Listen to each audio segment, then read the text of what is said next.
Haydn is very much underestimated because he was not in a great town, he was in a little village. His audience were mostly artists. He had 20, 30, 50 people to listen to his music. But he had, I think, the best orchestra in the world, picked by the best musicians from everywhere. And he had his patron, his fürst, was an enthusiastic music lover, and Haydn could dare things which he could not have done when he was in Vienna. So he became a very, very special composer. So, von der Reprise weg, von der Reprise weg. Eins.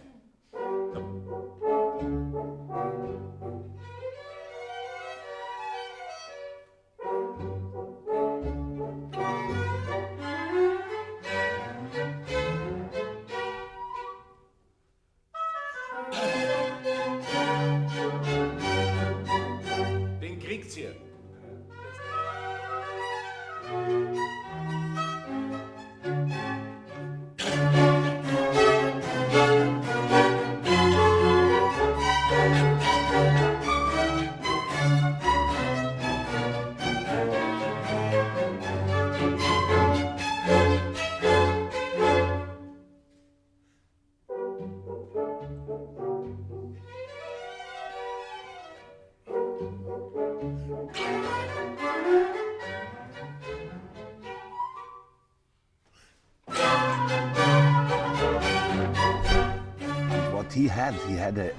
He had not, I think, the dramatic ideas of Mozart, but he was an epic composer. So things like the Arianna or like Berenice, they could not be part of an opera because they tell so much about this Berenice and Arianna.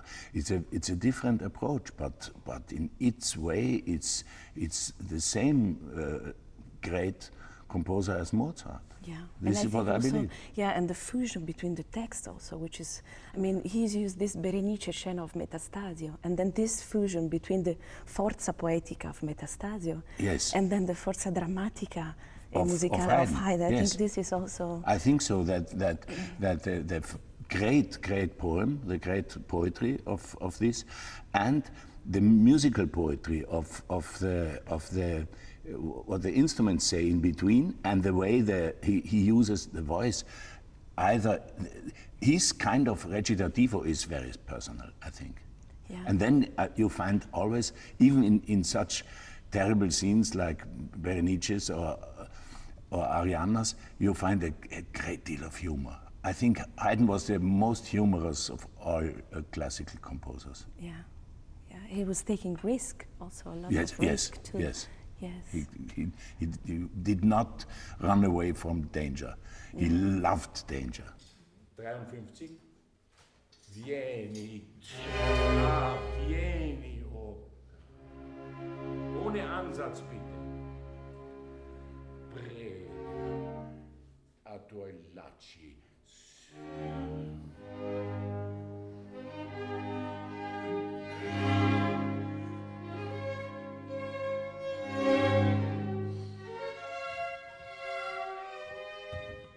Das Herz der liebenden Ariadne.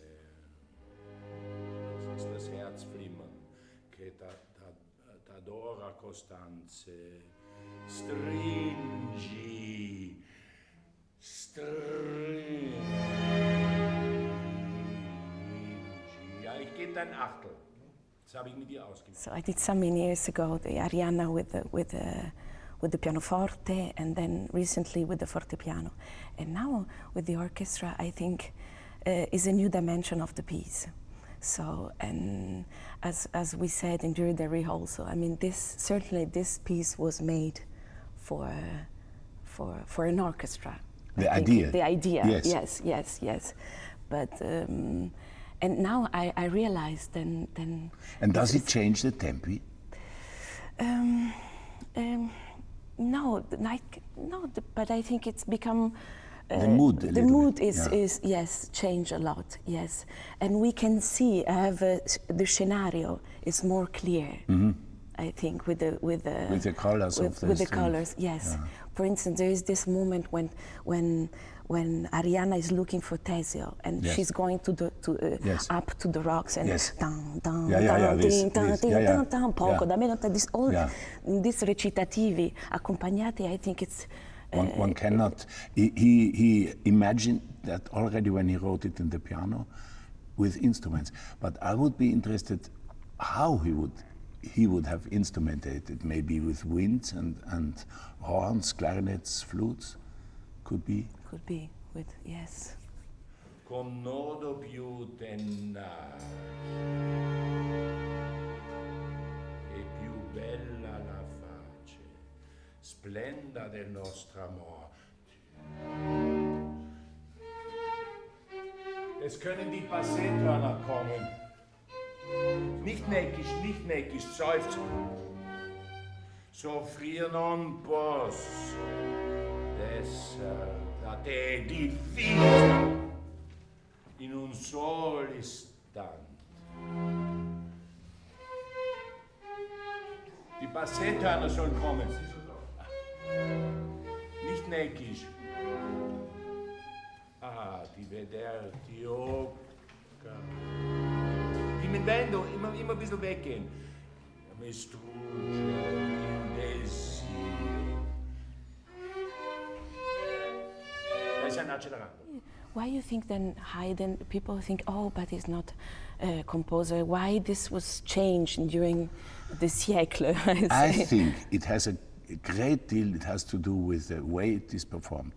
Because if an orchestra tries to test a conductor, they choose a symphony of Haydn because they want, if the conductor has fantasy and ideas.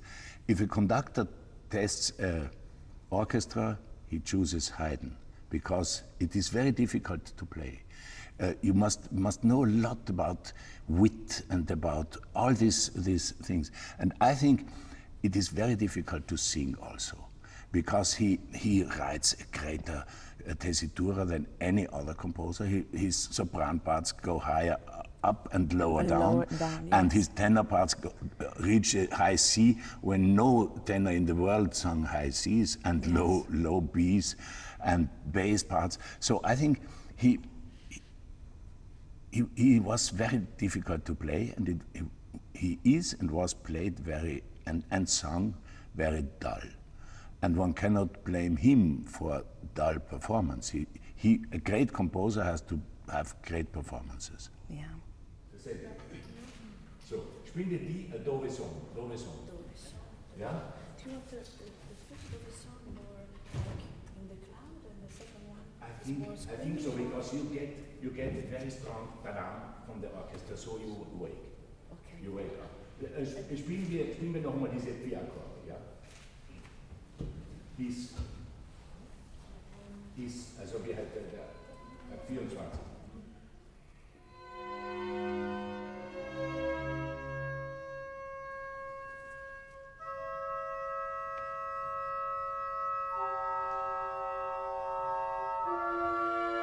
Sehr stark Wind.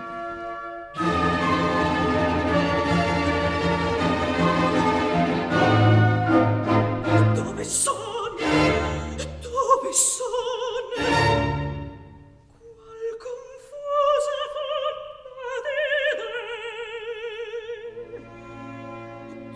di tutte funeste ad ombra la mia ragion.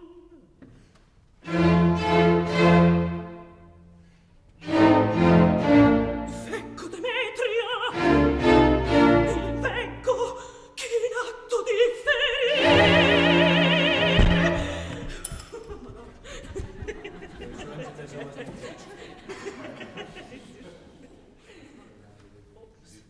No, I think there's something in between. Was sind da für komische Geräte?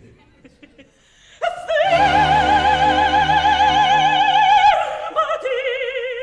Vibrato?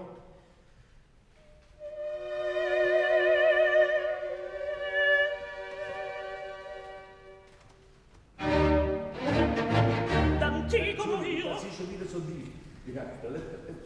Da habe ich das Gefühl, die geht zum Frühstück. Sie geht zu dem Bruder ihres von ihr umgebrachten geliebten Bräutigams. Also was Ärgeres gibt es ja da. Komm.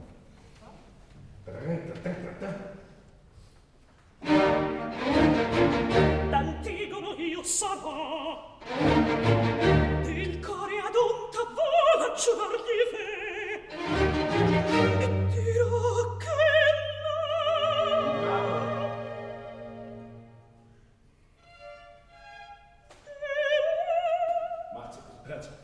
Jetzt wie Sie sagen. Die Ro ist die zweite Silbe betont. Ja, genau. Haydn is taking more risk, musically but vocally too, because I feel then some parts, as we said, some parts are for soprano, but we think, oh, the tessitura is more a castrato tessitura, but some, I mean, most of this, for instance, Armida was made for a soprano voice, not for a castrato. So, which is, I feel it's more an adventure in a way to sing Haydn. But he had these singers. Yeah. He had these singers, the Italian, the very special singers, so he could experiment with the singer on the place and try if it fits to her, and if his ideas and her possibilities fit together. Yeah. 264, steht?